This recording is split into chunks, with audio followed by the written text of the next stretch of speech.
Father, we thank you for this day and the city in which we live. Guys, this afternoon as we make our decisions. Amen. Amen. This is the March 9th, 2021 regular meeting of the Newnan City Council. We have the reading of the minutes from the regular meeting of February 23rd, 2021 before you. I'll entertain a motion we adopt those minutes. So moved. Second. Motion is second. We adopt the minutes as presented. Any discussion? All those in favor? Opposed? Motion carried. I would like to say one thing before we start today. Anyone who's speaking into the mic, if you will, lower your mask while you're doing that so that there can be some clarity, not only as we speak to each other in here, but also on the streaming device that we're providing to our public out there who are not attending the meeting. I appreciate that. The next thing we go through today are reports from boards and commissions. The first one is an appointment to the youth activities. Mr. Kripko. Next agenda, please. All right, thank you. And the next, Mr. Gion, or Councilman Gion. Yes, I'd like to nominate Nancy Teller. Second. All right, motion and second to nominate Nancy Teller to the Christmas Commission. Any discussion? All those in favor indicate by saying aye. Aye. Aye. Like sign. And then Ms. Jenkins, Christmas Commission. I did not realize that Ms. Norma Hayes could not serve on the Christmas Commission again. She served for a very long time and very nobly, and so I have to find a new appointment. But I would like us to send her a letter thanking her for her years of service to the city and wish her well. Yeah, thank you. Okay. She of course moved out of town. She did. Still here. She's still in Cowley County, but community. outside of the city limits. Always a presence. Okay, moving on today, Mr. Phillips, do you have anything? Real quick, Mr. Mayor, we've got a few staff members with us today that aren't normally here, and a couple new staff member. Sam Enriquez here. Sam is our new civil engineer, joining us from the private side. This is his first around into the public sector. He's very, very excited to join us. A lot of qualifications, and grateful to have Sam on board. We know Abigail Strickland. Abigail has recently went through promotion to our Main Street manager. You're going to hear from Abigail a little bit later, so welcome Abigail. We also have Jada Blankenship here. Jada's taken a much broader, expanded role as we work toward expanding and separating some things in the municipal court, so really appreciate Jada and all three of the employees being with us today. Yeah, welcome, thank you, and welcome aboard. Appreciate that. Thank you very much. Okay, under the first thing, under my heading today, Miss Abigail Strickland is up again. She's got an introduction she would like to make, and then a special recognition. How are you today? Good, how are you? Good. Good afternoon, Mayor and Council. I just wanted to introduce, we have two visitors here from the Department of Community Affairs Office of Downtown Development, Tara Bradshaw and Elizabeth Elliott. Thank you.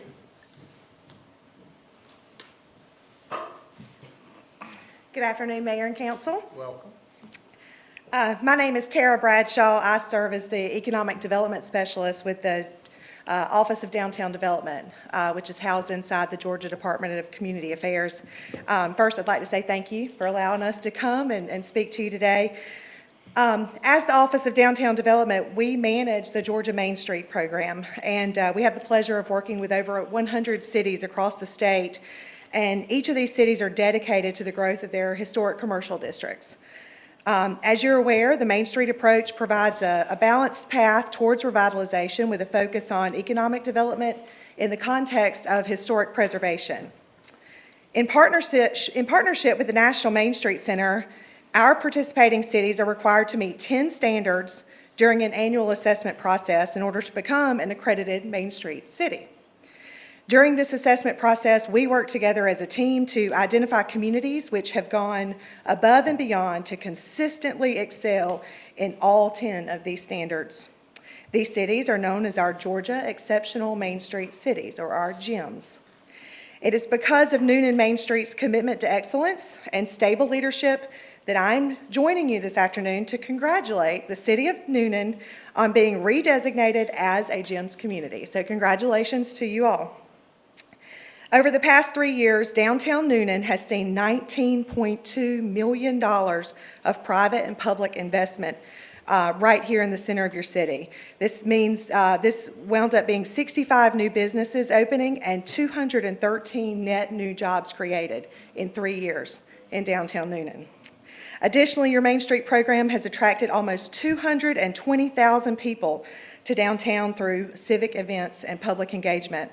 You are all to be commended for your dedication to rebuilding the heart of your community, and to recognize the city of Newnan as a token of our appreciation, I'm excited to inform you that we'll be giving you a gateway sign to recognize this new redesignation. So it will read, "Welcome to downtown Newnan, a Georgia exceptional Main Street city." Thank you, Abigail, the board, the entire Newnan Main Street program for all that you do. We cannot wait to see what the future holds for this incredible downtown and community. Thank you.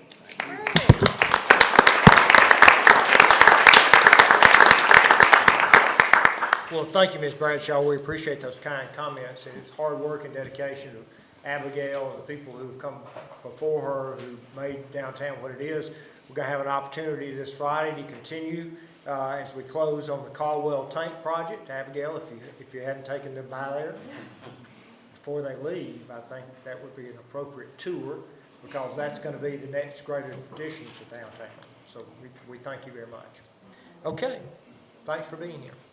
The next item on the agenda is a consideration for a resolution of the declaration of intent by the City Council of the City of Newnan to issue a moratorium on the acceptance of applications to rezone property in the City of Newnan to classifications permitting townhouses, condominiums, or multifamily development.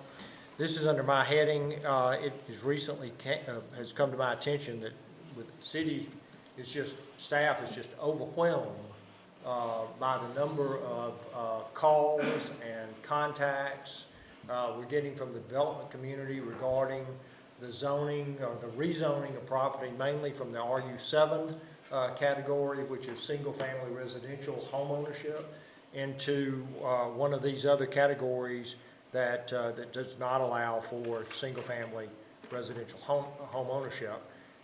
Coupled with the fact that we are on the beginning edges of going through our comprehensive use plan for the next 20 years, I thought it was appropriate to bring to council for their approval, their consideration, a moratorium placed on the things that I've read here in front of you.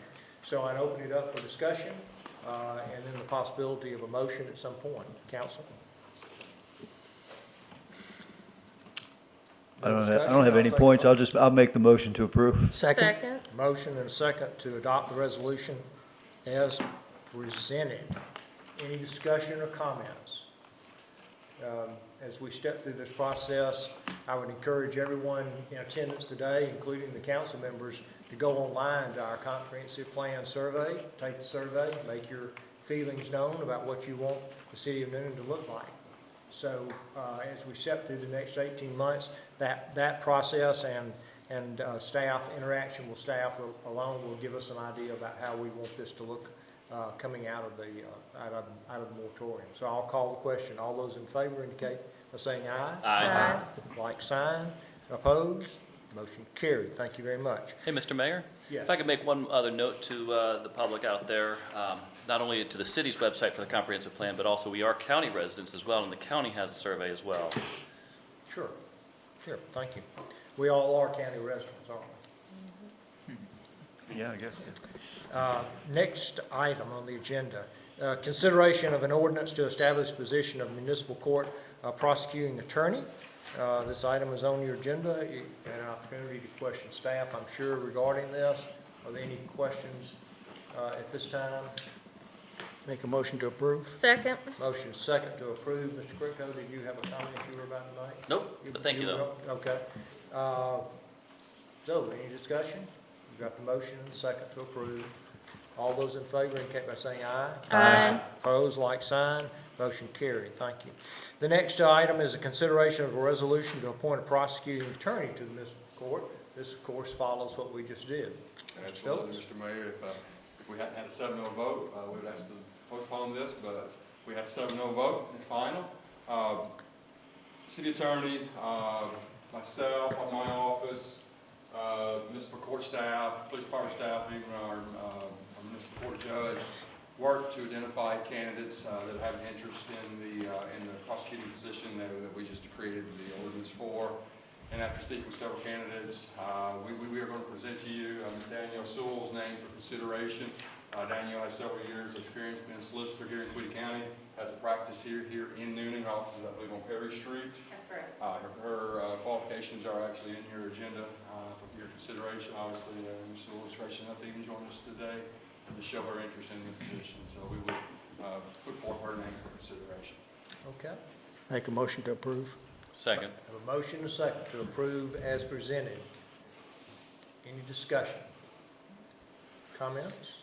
All those in favor indicate by saying aye. Aye. Opposed, like sign. Thank you. Welcome aboard. Super. Thank you Thank very you. much.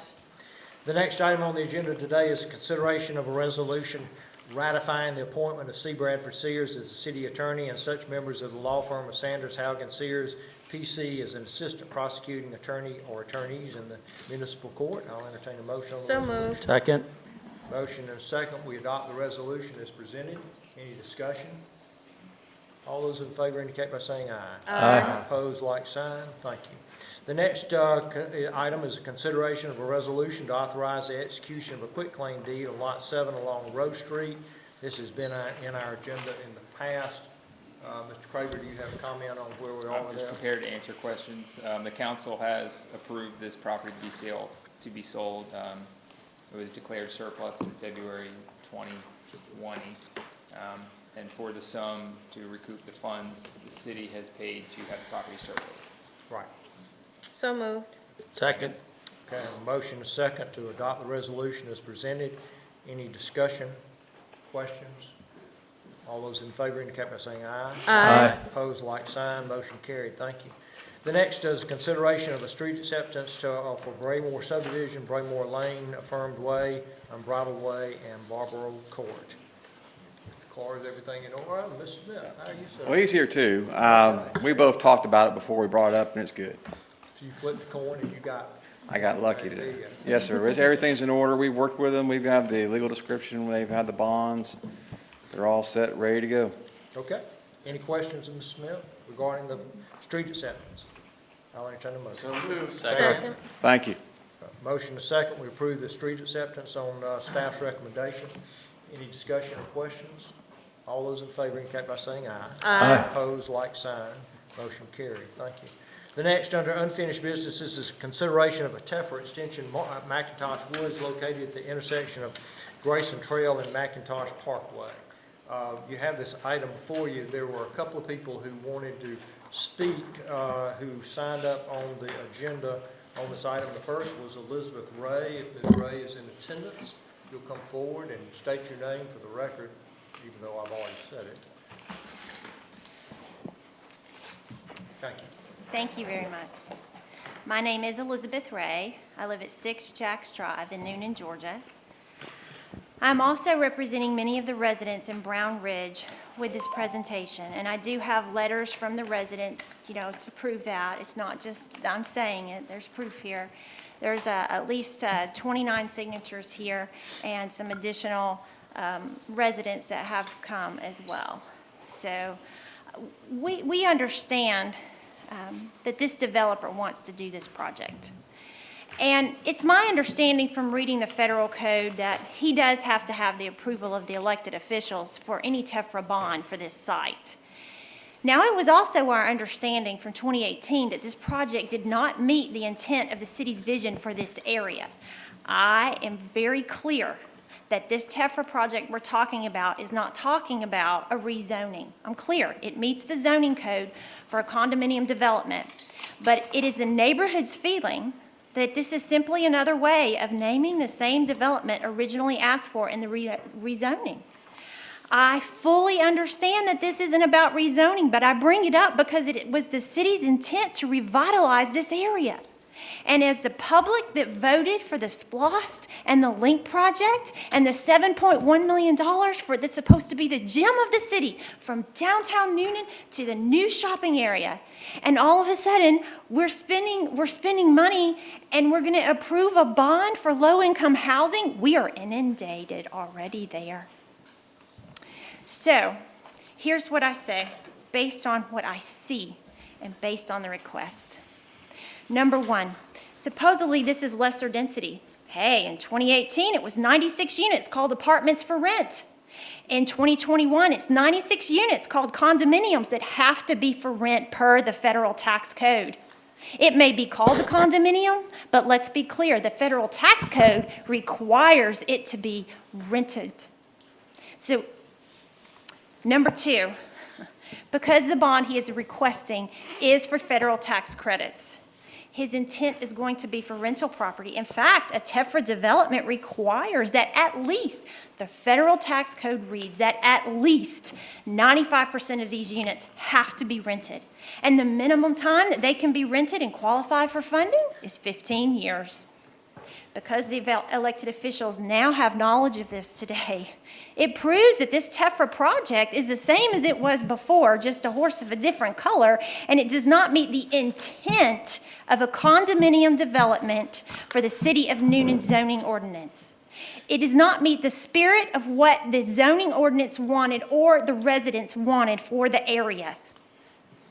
Number three, it's still made up of affordable housing, which this particular area is oversaturated. If we were talking about somewhere else, we have 506 units right across the street. There's already over 120 units right across the street that are public housing. We're inundated, we're saturated. We want more for this $7.1 million that we said yes for a SPLOST project. We want more for this LINK project that we're proud links to our community. Finally, after 30-something years, we get seen and we get linked. Thank you. But not for this. There's only a little bit of vacant land left. Only a little bit. And if we approve it for this, it's not in the intent based on the comprehensive plan, based on the fact that you guys just noted you don't even want you're having a 6-month moratorium for rental. Well, this is the same thing. The developer's been trying to do the same project that was voted down in 2018, but his intent is clearly saying, because of the credits he is still trying to get through, this TEFRA bond will always have to ask for approval from this elected body. He may get other funding, but he can't build it with these credits unless he gets your approval.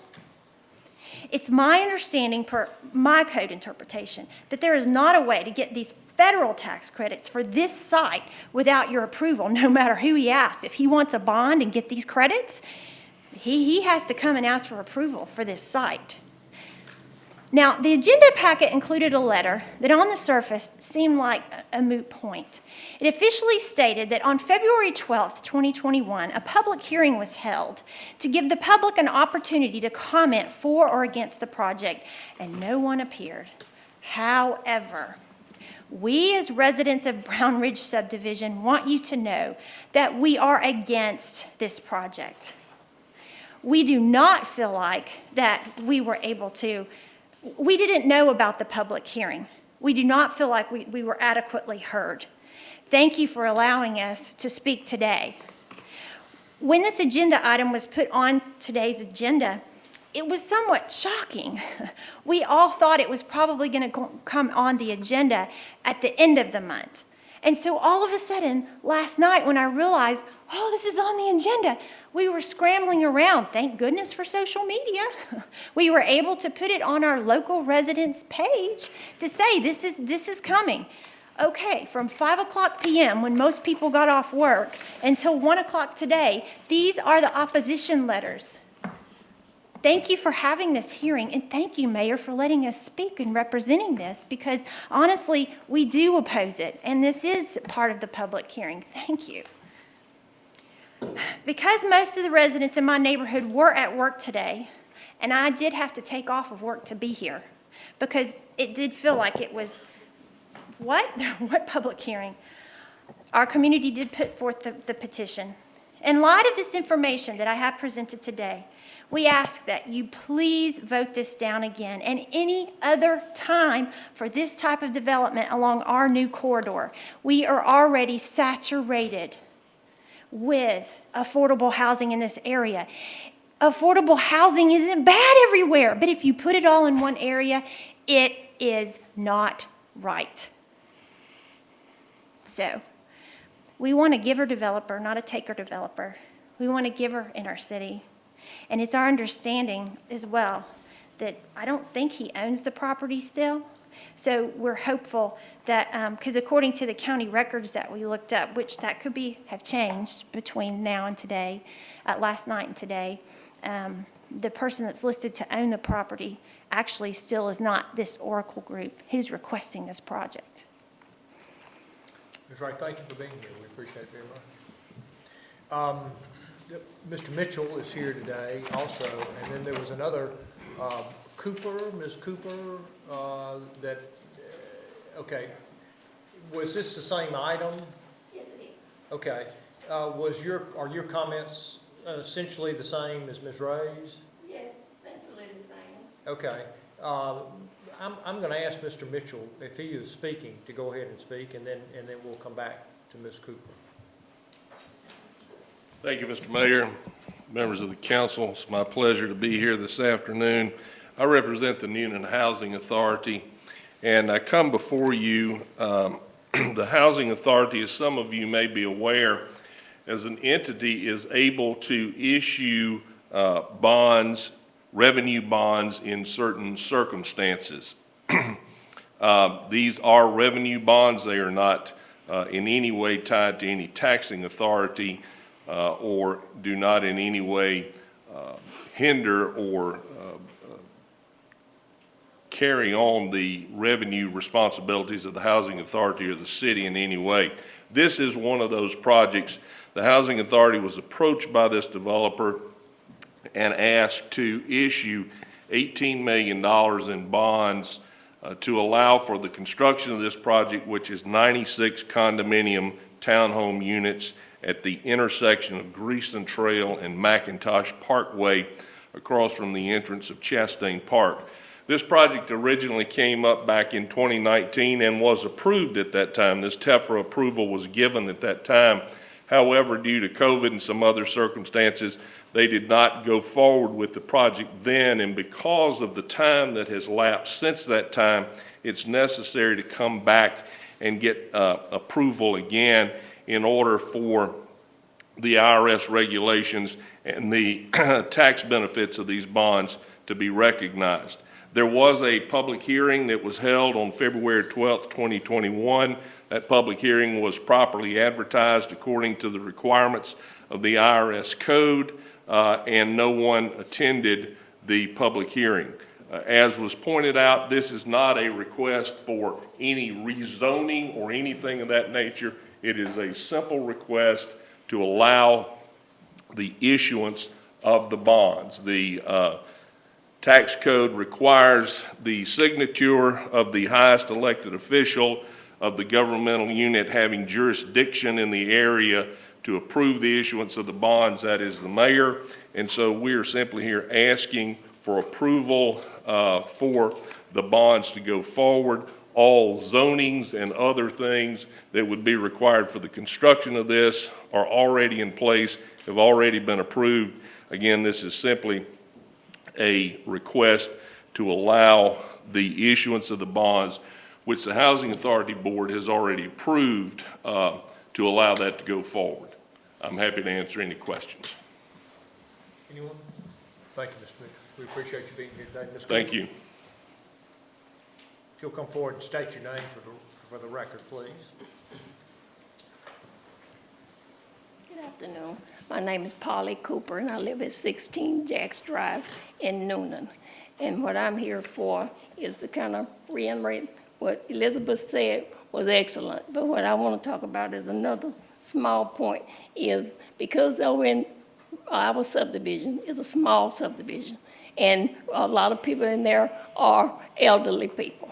And for us to have a 96 apartment condo unit put in there, and I'm assuming, and this is only my assumption, anytime the housing association, the housing authority get in it, it usually, most of the time, is based on lower income area.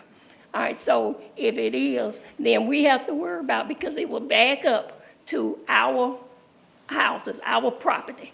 Then we have to lay down in the bed at night and worry about kids and stuff running through the neighborhood and stuff, running behind our houses and everything, because of the fact that these apartments, like I said, sad to say, but when they are low-income apartments, then it does attract a lot of people who have, most of the time, a bunch of kids.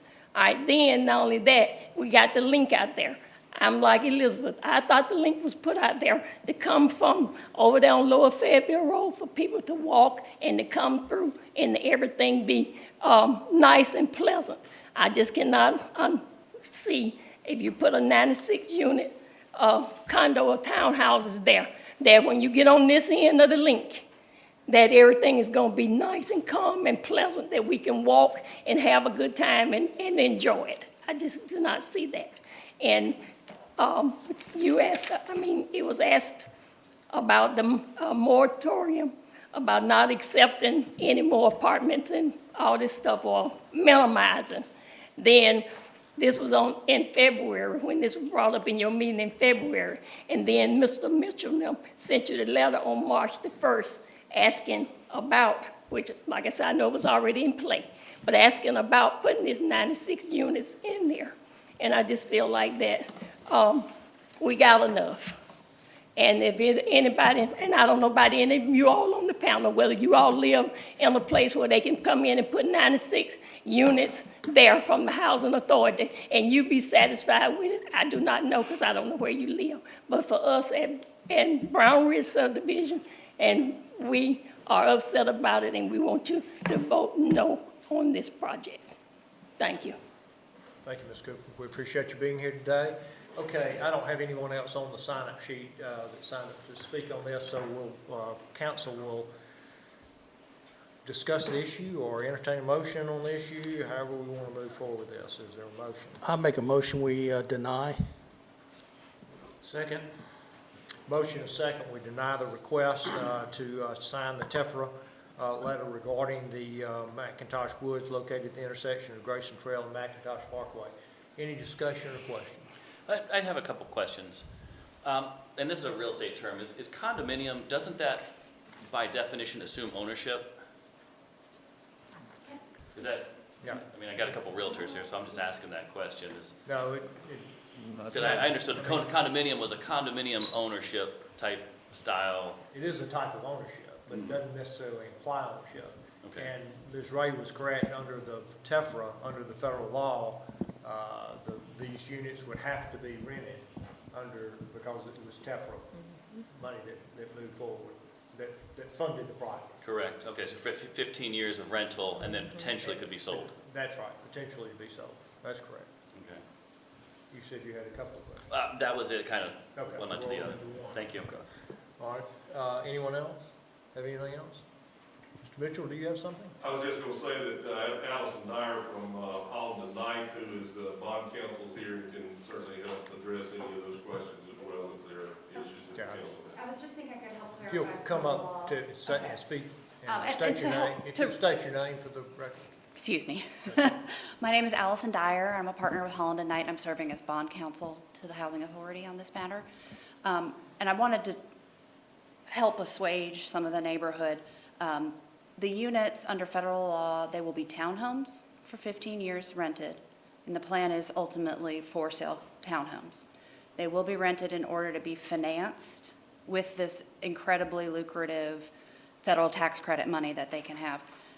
Without that money, they do plan to build a high-quality project, is our understanding. The quality and scale of the project will be scaled back, but it will still be built, and it will be not as nice. And the other thing I wanted to emphasize is that everyone keeps throwing around the low-income housing. It is 40% of the units, which is fewer than half, at 60% of area median income, which in a very nice town like Newnan means teachers and firefighters and policemen, okay? Those are living wages. This is really workforce housing. There is no Section 8 supplement here. There is no public housing grants. This is all for rent, paid out of their pockets and their income. And I just wanted to clarify that to make sure that we all know the type of project that we're proposing here. Thank you. We appreciate your comments. So I do have a motion, a second. The motion is to deny the request. Any further comments or discussion? All those in favor of the motion indicate by saying aye. Aye. Opposed, like sign. Motion carried. Thank you. The next item on the agenda is consideration of the standing use agreement, this facility use project. Mr. Craver? Mayor Brady, members of the council, I'm back again with the information that You you are had. back again, aren't you? I'm happy to be back, yes. Hopefully you'll keep me for a long time. Okay. With the information that you had requested, we've received from our annual contract holders. I also have my colleague, Katie Mosley, here that we can answer any questions that you may have. The information we have here was requested of those annual contract holders, current and potential futures, the day after our last meeting. What you have here and in your packet as well is what was provided to us. We're prepared to answer any questions you may have or help guide a discussion forward if at all you find that necessary. Mr. Mayor, to get us started here, I'd just like to share my thoughts, and if my colleagues go along with it, then we'll turn it into a motion. But I think there needs to be a cap on the hours of usage by each group so that no one particular group dominates it, so that it would be available for use for people in the neighborhood, for class reunions, family reunions, that sort of thing. Currently, apparently, there's requests for that sort of thing that can't be filled because of the current usage. The second item that I would like to throw out on the floor is that there be some sort of credit or payment for the use, and that payment would cover the cleaning and upkeep of the facilities. As you all know, we invested a huge amount of money into the Howard Warner building. We've got new money going into a couple of other parks now, and I think it's just good citizenship and management that we recover a little, nowhere near what is spent on the maintenance, but that there is, as some people say, a little skin in the game. So that's my comment. Anyone else? I do. I think that the crux of the problem here is that, we have limited resources and many people that want to use this property. However, I think that doing the cap to 4 hours per organization will decimate the programs that have been building for years over there to serve the children in the capacities that we always wanted them to serve. So in an effort, because you're never going to get to the point where we can accommodate everybody that comes over there. There's just so much space and there's only so much time. So I think that the main goals, if I'm interpreting this correctly from staff, are to figure out ways to accommodate those who want more one-time use, to accommodate the demand for those one-time single-use birthday parties, reunions, and things like Councilman DeBose has said. But we also don't want to harm the programs that are doing well and meeting the needs of children in the community. So I think that we need to limit the number of organizations that have long-term agreements with the city, in the gyms in particular, so that we will have thriving programs that actually are programs that make a difference. Because you can't have a basketball team that travels and does all the things they want. You can't have a cheer squad. You can't have all these if you don't have sufficient time in a place to practice and to mentor these children. When you've got 400 kids and you've got 4 hours, what are you really going to be able to do with that? You can't. I've been a coach. As y'all know, I cheered in college and came out of college and became a cheer coach and coached here for 6 seasons. I can attest to the fact that you just can't do that and run an effective program in 4 hours a week. So I think that what we need to do is limit the number of organizations that we give this kind of time to so that we can give them the ample time they need in order to serve our children properly, and then open up the rest of the time for those one-offs.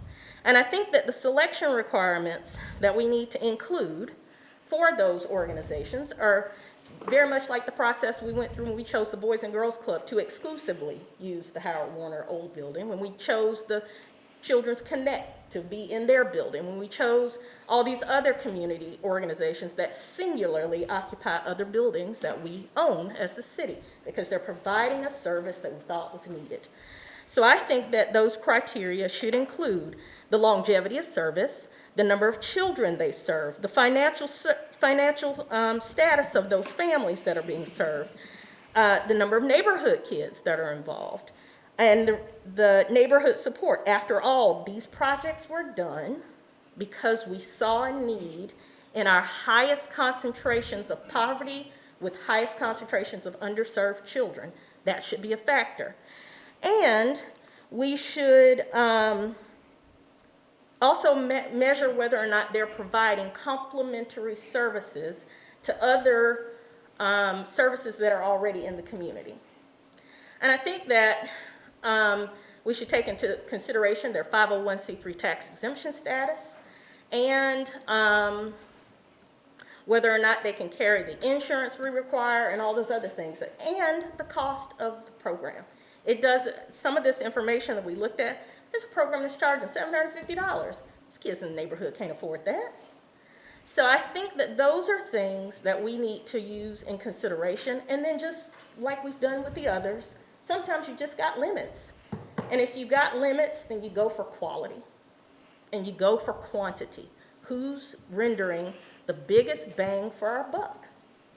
And as far as the cost is concerned, I agree. There should be some sort of skin in the game. I'm not so sure that that skin in the game always has to be financial. Sometimes it could be as simple as, if we have to come start cleaning up after you, then we start to charge you. But if they can handle their own cleaning, much like we've done with others, because, you know, we don't clean up after the Boys and Girls Club, they clean themselves. We don't clean up after everybody else, they clean themselves, but we do require that they keep it clean. So those are my thoughts. I want to make it clear that when I said 4 hours, that was basically in a 24-hour period, not on a weekly basis. Okay. Well, but that's what the staff said. Yeah. Staff said 4 hours a week. No, So yeah. that's where I got that from. I understand both sides. The concern I've always had is some of these organizations are smaller, not as large as the big ones. And I don't want to see a monopoly where you have a large group and they overpower some of the others. And now we have kids who don't get an opportunity. Cobra Foundation, if I remember correctly, started off small. So what's to say that some of these that are starting off small aren't going to grow into something big? You want to provide for everyone, and that's why we built and renovated this building. It was for everybody. When you start limiting it to size, I don't think it's fair. I think also we should look at everyone and ask, have your request by such and such date for the following year, and staff can make a decision how it's going to get divvied up.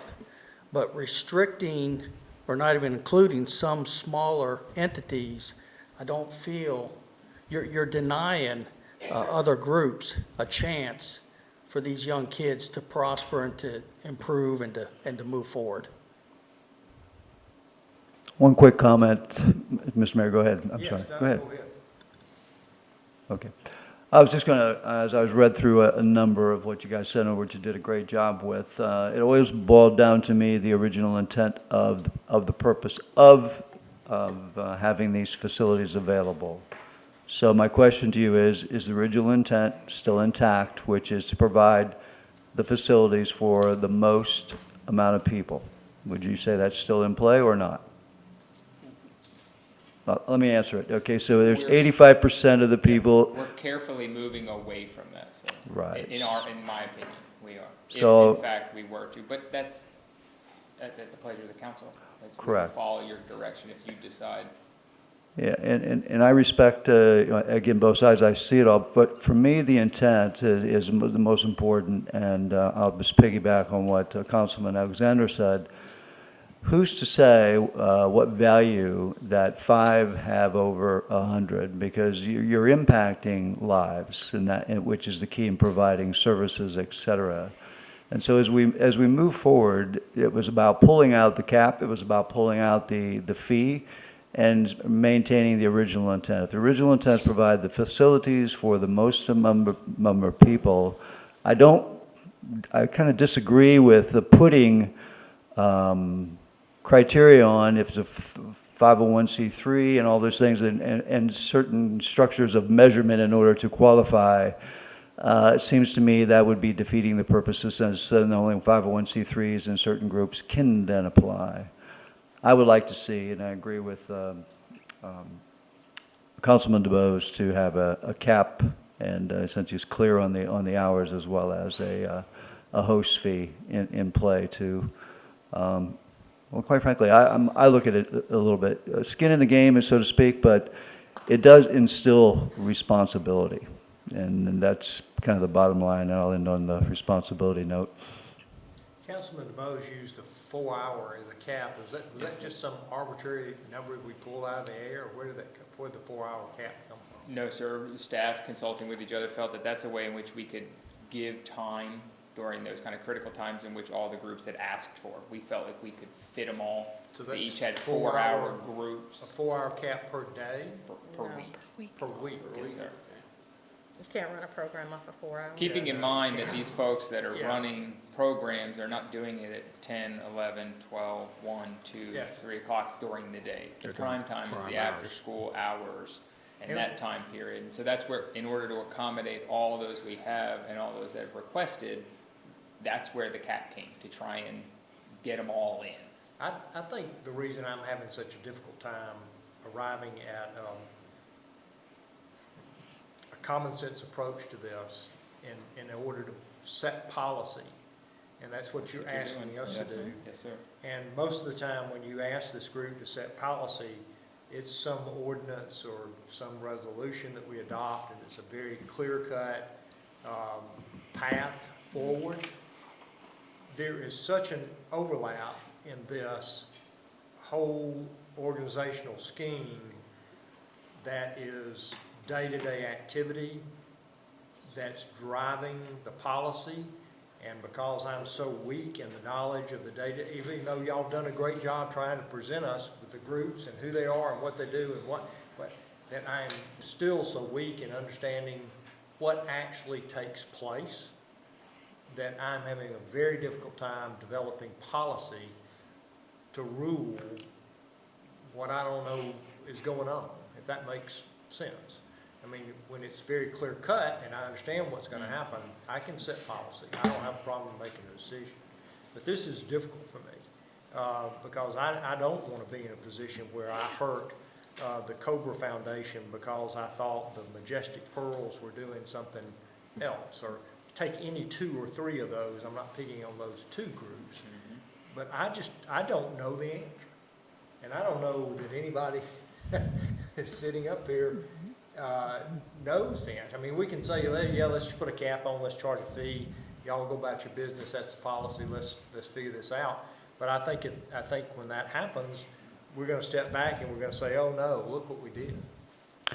I mean, And that's exactly what I'm trying to get at in the criteria here, because I knew that there would have to be some sort of measurement, some sort of metric that we used in order to, if we're gonna limit and still open, there has to be some sort of metric.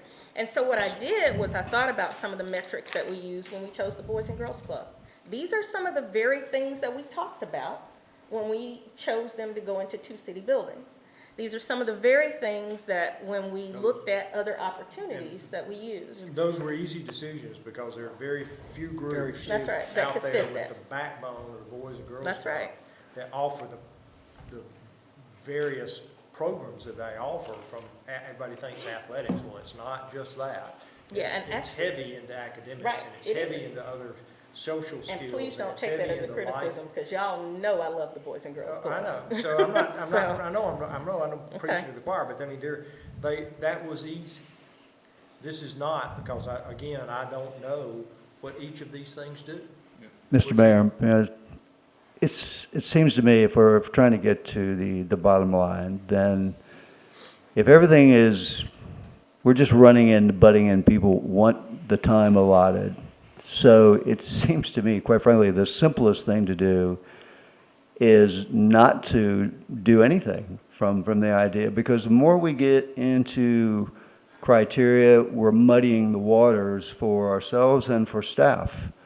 That's my view. And why don't we just say, okay, these organizations that are doing, and obviously are doing a splendid job with the kids, let them continue the process and the other 15% of the hours, and maybe have a talk with those who, a couple of organizations I noticed didn't play well with others. They don't yield their time, or they don't show up. Maybe have a serious conversation and let those people just make their decision as to whether they want to continue. And maybe perhaps, I'm not real sure if we're ever really going to get a real clear-cut determination of fine line. So why make adjustments and put more criteria on staff and more responsibility to where we're digging into the weeds? That's the way I look at it.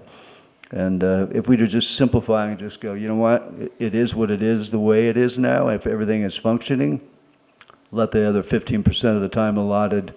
And then I think Cynthia does bring up a good point. You do,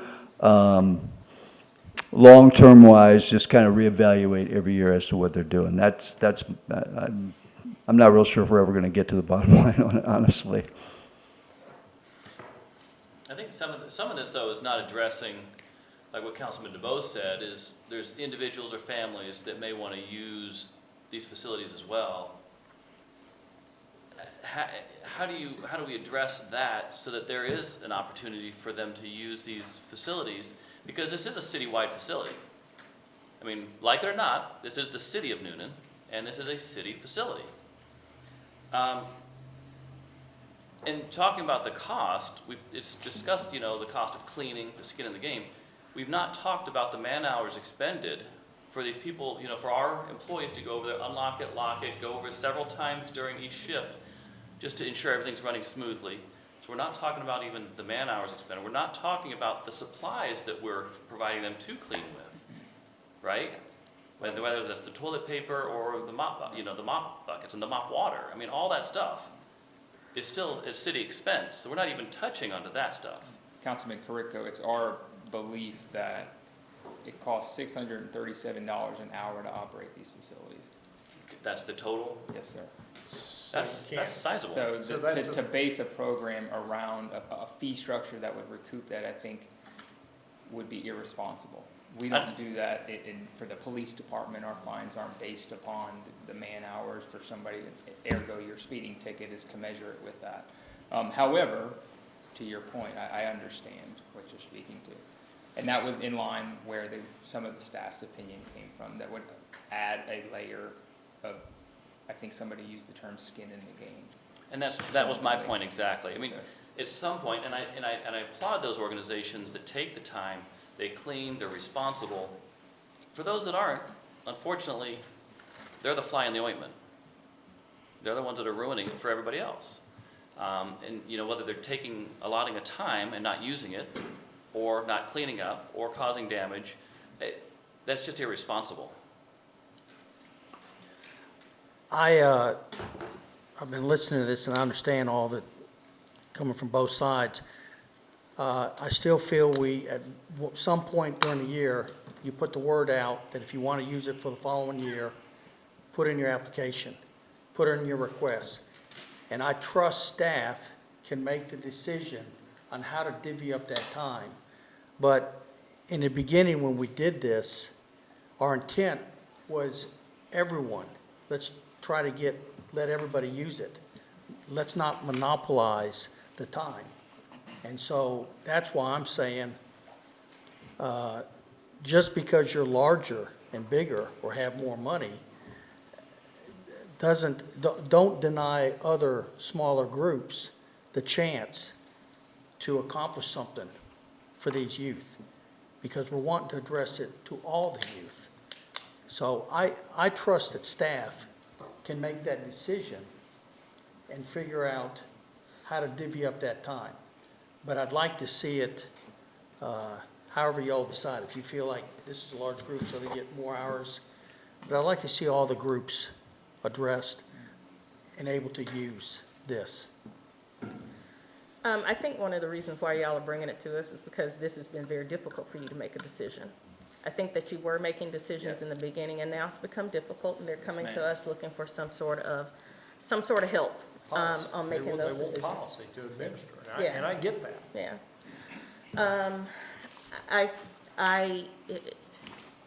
If not the way that I have,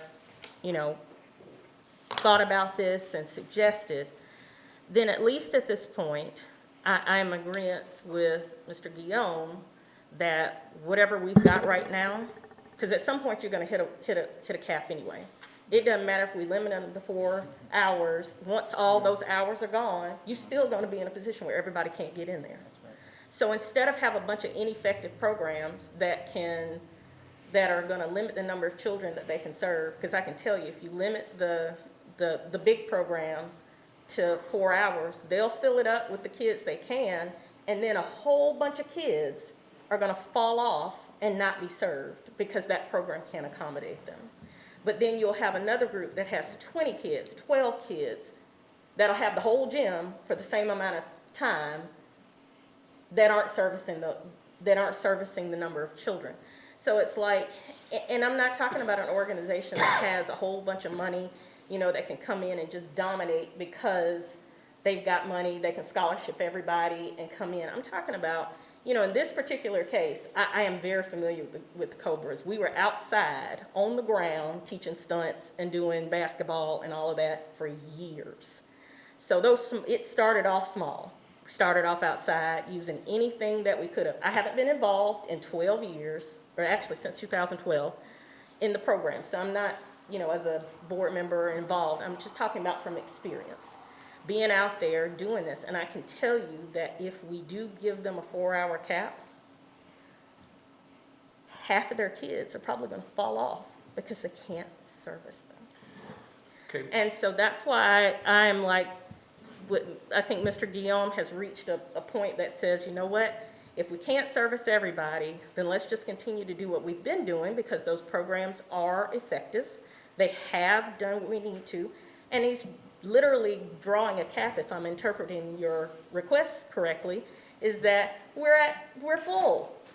This is it. And everybody else can get in that 15% of time if they want to rent it out to start to grow their programs.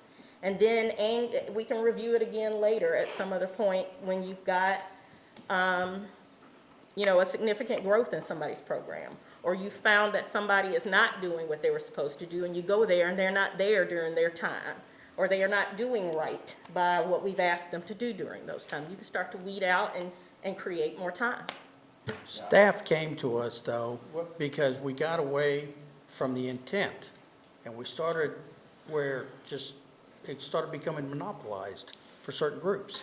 And again, I'm trying to spread the wealth. That's what I'm trying to do. Yeah, but you're going to create programs that don't do anything. I disagree. I So, disagree. And let me make this suggestion. We are not in the recreation business. That's why we're having this discussion. I know. If we were in the recreation business, we would not be. Right. We are not, and I'm not suggesting that we get into the recreation business. Don't go away thinking that I made that suggestion today, because I am not. But the lack of skill set that comes from not being in the recreation business, when what we're trying to do here is administer policy into something that's clearly recreational structure, has led us to this point. So my suggestion is, have we looked at cities, I don't know whether it's Douglasville or wherever it is who have recreational programs, to look and see what they do? Was that about what you were about to say? Well, that's part of what I was going to say. We are having this conversation for those exact reasons. Right. And you're not going to find our model. Our model is our model. No one else is doing our model. You have bits and pieces of our model, but if you go to Carrollton or Douglasville, they have a recreation department where they're offering basketball programs, they're offering other programs, soccer programs, they're offering cheerleading programs, they're offering programs in these facilities. Now, they will have some rental availabilities in those facilities. Most of the times, those are occurring inside of community facilities and not necessarily athletic facilities. Well, and that's exactly So what that I is was sitting here the- thinking, what Mr. Alexander is describing is that group or that whatever that really is not looking for the gym. They're looking for the basement of Howard One. And what I was And it's going not to, being booked, that I know of. obviously, I understand what the mayor's saying, and I think you're going to have a hard time developing policy, from what I'm hearing, right? It's gonna be very difficult. Here's where we stand today. If I were to break this down, one example. Let's look at the Howard Warner gym, and bring it, into focus in and of itself. And I'm trying to focus on what, that's what we refer to as prime time hours. That's where the issue is. Somebody wants the facility weekdays during the day, it's wide open, obviously, because the kids are in school, right? Howard Warner gym, Monday, Tuesday, Wednesday, and Thursday, it is currently booked 7 to 9 each night, correct? Yes. And I'm not even going to refer to who has it, because that's not the point of me making this point. On the weekends in the Howard Warner gym, it is currently booked on Saturday from 10 to 1, and Sunday 3 to 5. Is that correct? All day Sunday All day Sunday? until Howard end of Warner April. Gym, I was just looking at the. So there's no open gym time on Sunday? Not Is that what you're saying? Not at Howard Warner. Gym, The Prevailing Grace Ministries is not on that chart because is we've that the already, reason it's booked on Sunday? that's They it. are Well, current. that one's Well, going to be. but that one's going- yeah. Once that is ending on Sundays, it'll be 3 to 5 in the gym, correct? And then 6 to 9. You have another 6 to 9 that's not on this list? That's not on there. They're new. That That's a kinda- new that request. kinda disrupts my point. The point I'm making, if there is some type of You policy. said that's a new request, so that is not happening currently? Right. At least a policy that regardless of who the users are, who comes and who goes, these are the only available slots for these organizations as they stand today. If one of them leaves, there could be two things. We don't go any further than the hours that are currently used, and maybe there's another thing that we consider as a general policy. If a group currently has 12 hours and someone leaves, they can't come and ask for those extra 4 hours. That makes sense? Because we have heard from some other users that they've only had it for a couple hours a week and their organization is growing. They've actually had to leave our facility and go somewhere else because they needed more time. As you said, 2 hours is difficult to grow a program. But what we don't want to have happen is one of the smaller organizations that are growing, that when they leave, that the larger ones just keep on getting more and more time. So if the general That makes policy sense. is the hours they have is the max they can have, and the hours that we're currently booking is the most we'll do, we can manage it. So Now, again, that's not going to answer every question. It's not going to open it up for everyone, but at least gives a little bit of direction in a discussion to where it doesn't appear we're having a lot of consensus. a question for you. I like that. Just ballpark figure, looks like we're serving about 600 kids right now. You know, just looking down the numbers there, roughly 600-ish. The largest group being Cobra, okay? But there's several of the small ones, and that seems to be some of the issue. And I'm just trying to throw out an alternative that may help to alleviate some of the problem is, could you put a curtain down the middle of the court and have two of the smaller groups at the same time? So that we can continue to serve them and free up more time slots. I'm just trying to think of, alternatives and compromises. Based upon the programs that they're providing, some people obviously could probably use half a facility, obviously some of them cannot. If you start going to an athletic field, you start to practice baseball, you can't share a dime. No, of course not, but some of these are all in the gym. Again, I don't think those are, probably getting in the weeds a little bit. Yeah, that's operational. I don't know. What you're Again, asking as far as policy.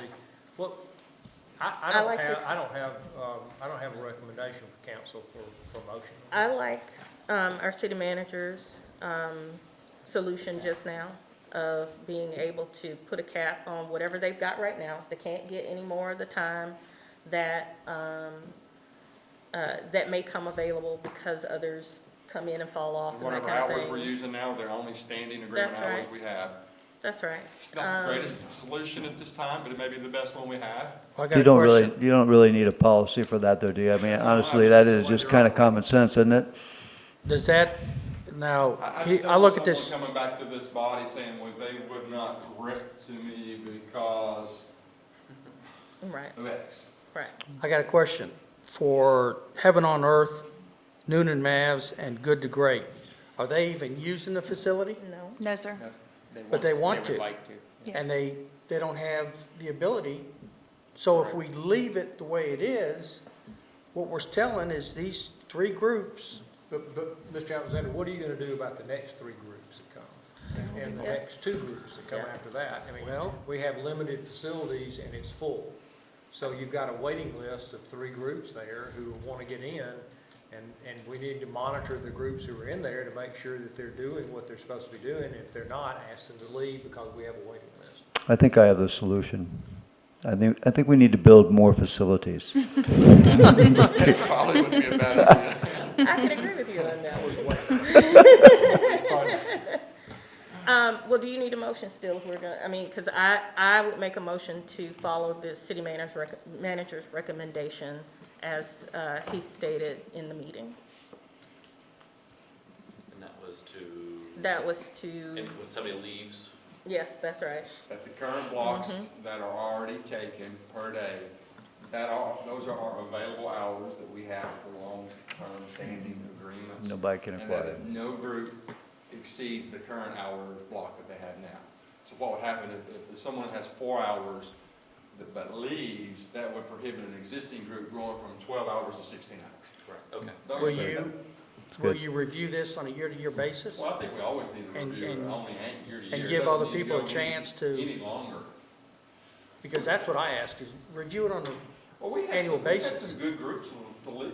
One of our original Yeah, groups, Derek Power Tinkle. for Life, was one of our Sure. most successful groups. right, And he chose to leave on his own because he needed to grow his organization more, Right. So he outgrew the facility. right. And that was an opportunity for someone else to come and take their spot. So it's gonna happen. Change is going to happen.